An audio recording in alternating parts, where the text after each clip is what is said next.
So, as most of you already know, yesterday Bayern Munich beat Arsenal 3-1 away from home in the Champions League. And obviously, before I start, I'm going to say I'm an Arsenal supporter.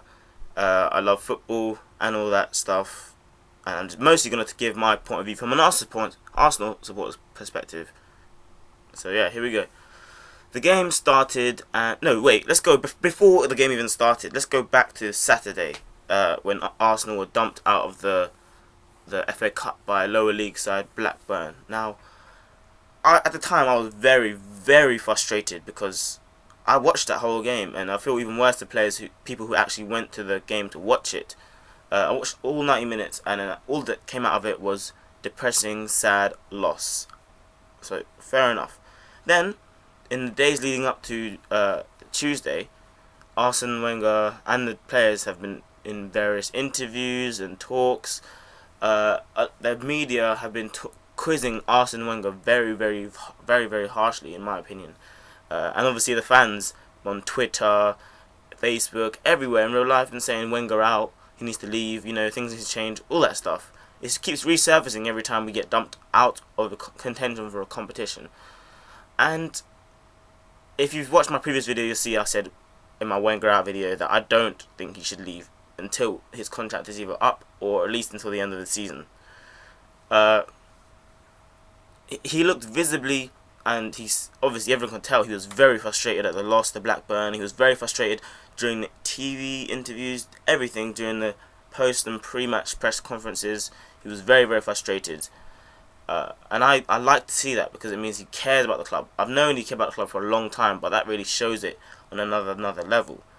The players, they all, Arteta was in the pre-match press conference. He spoke about having to start well, being switched on because we have a strong second half, but our first half needs to improve very, very much.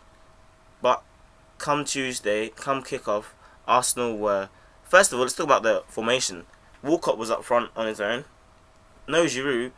ITV lined it up that Ramsey was right wing, but as the game played out, I'm pretty sure it was Arteta, Wilshere, Ramsey in the middle, Cazorla on the right, and Podolski on the left with Walcott down the middle.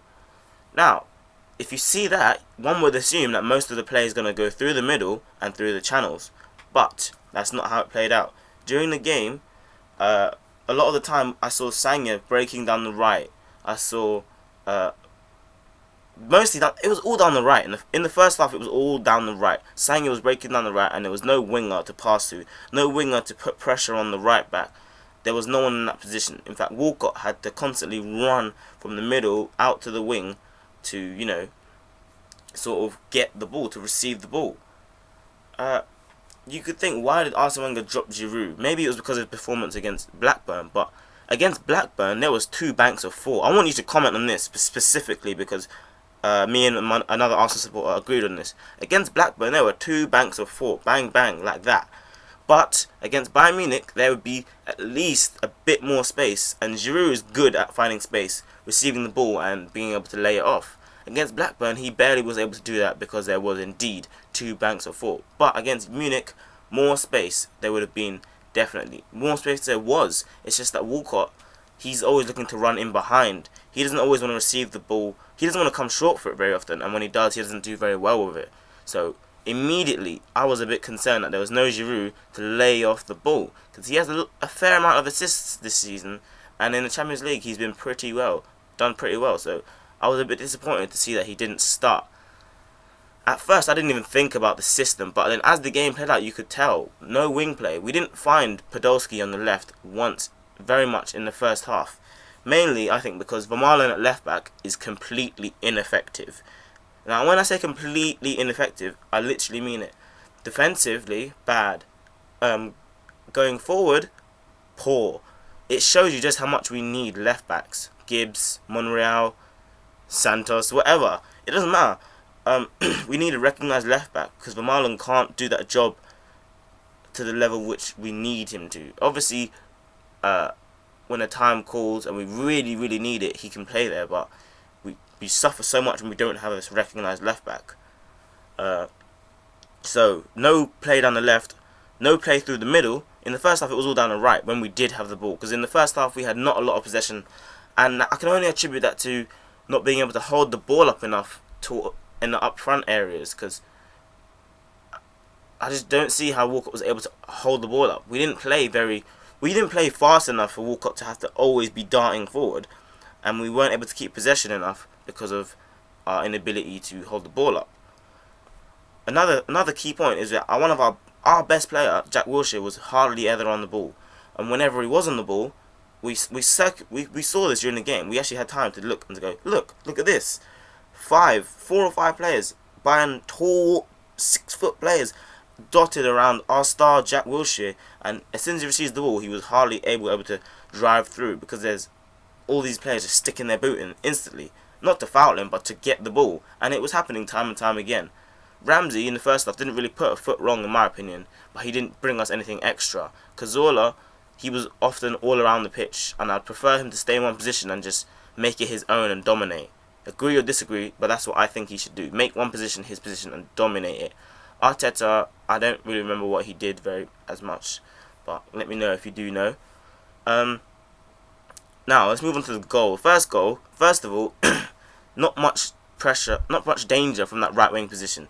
We put the pressure on ourselves. If this was Stoke, another team, maybe we'd be shitting ourselves when that cross is about to come in. But it wasn't that bad because the cross was a bad cross. But the Vermaelen, who's left back, wasn't actually at left back position. I think it was Arteta. It was either Arteta or Ramsey who were in the position to close down the cross. First, that didn't happen. The cross was not closed down. The cross was bad. So first and foremost, I don't think he meant to put it through that little gap in the middle. Then, I believe it was either Koscielny. No, it was Ramsey Arteta was closing down and Ramsey was in the box. The ball comes in and Ramsey just flicks a leg at it, a very unconvincing leg, doesn't get anything of the ball. So in that split second, a lot of things are happening. Bayern Munich players are still prepared for where the ball's going to land, and the Arsenal players were not. They expected, boom, ball's cleared. First of all, we didn't expect a shit ball. Then we didn't expect the ball to be missed. And then Toni Kroos, who is a boss, just was ready, smashes it. It hits it into the ground, which is not a bad thing to do, and it just cannons past Szczesny, and that was 1-0. And we were shocked, we were stunned because it was so early, so early. And we've started bad again against a big team. This is just can't happen. Happen against Chelsea, happen against City, and I'm going to bank on it happening against United in the coming months, and then maybe even Tottenham in a few weeks. So, not looking forward to starting badly against all these good teams. It just doesn't fill me with any sort of confidence, other than to put a bet that Arsenal are going to come from behind. But that's not happening. So, what's the point? The second goal was from a corner. I don't remember how the corner was conceded, but the corner comes in, and I think it was Javi Martinez, who's very, very tall, wins the ball at the near post with a massive flick on. It was a shot. He shot it with his header. Szczesny hits it, saves it, but it was very, very poor. Just palmed it up in the air on the goal line. And Muller, who is very, very dangerous and always looking to just get anything scraps, he just does a little, you could call it a bicycle kick, I don't know. He leans back and volleys it into the net.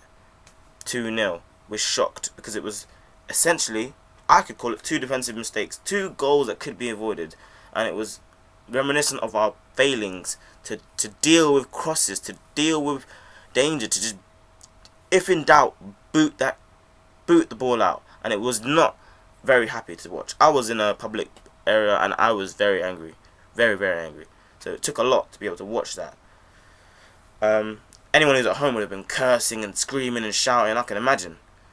So that was 2-0. We didn't get another goal back in the first half because of the things I was saying. We couldn't attack through the middle. It was all down the right flank and it was all to no avail.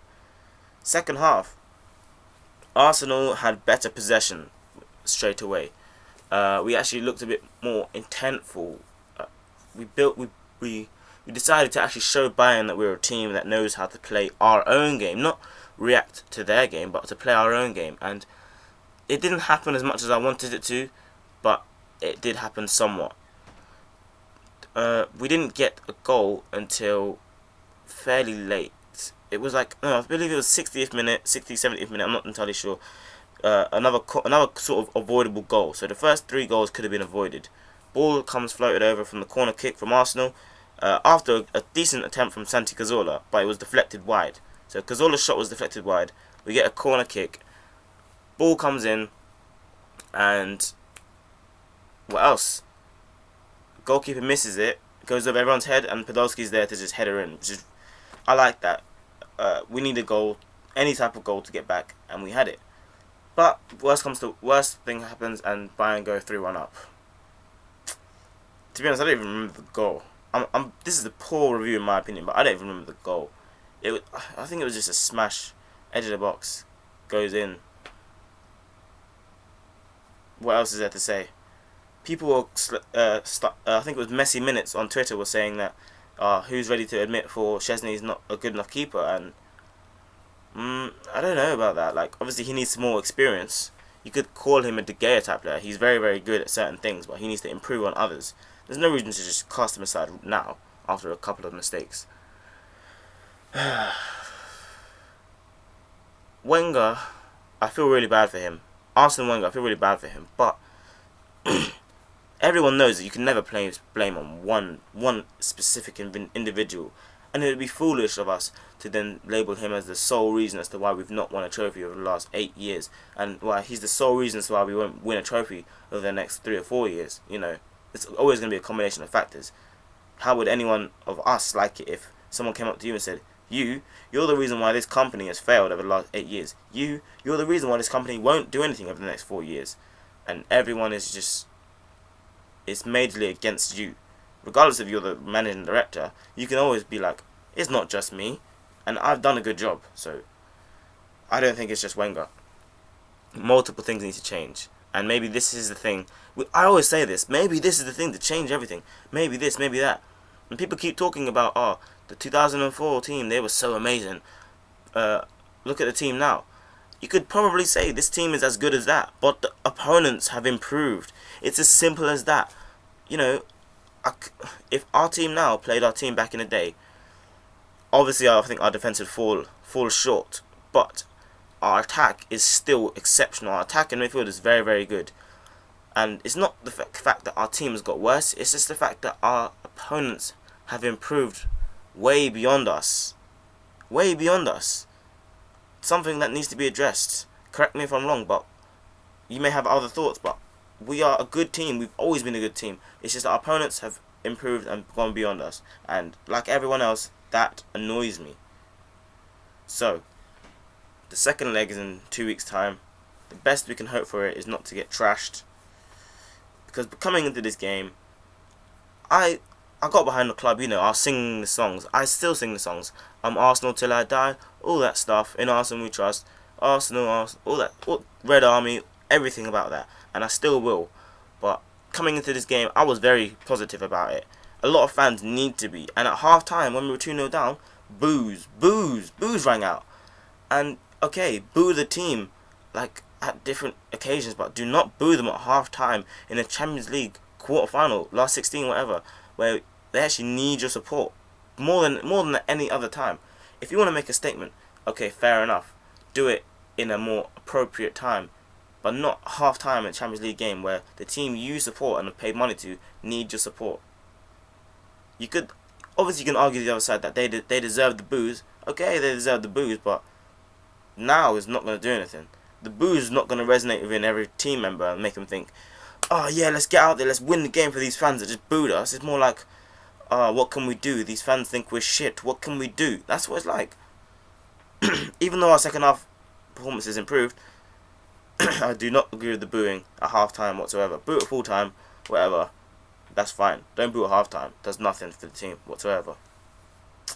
So, if you're new to my videos, this is me, Wildest Gameplay. Subscribe for more Arsenal and football videos, and that is it from me for now, and I'll see you guys soon. Peace.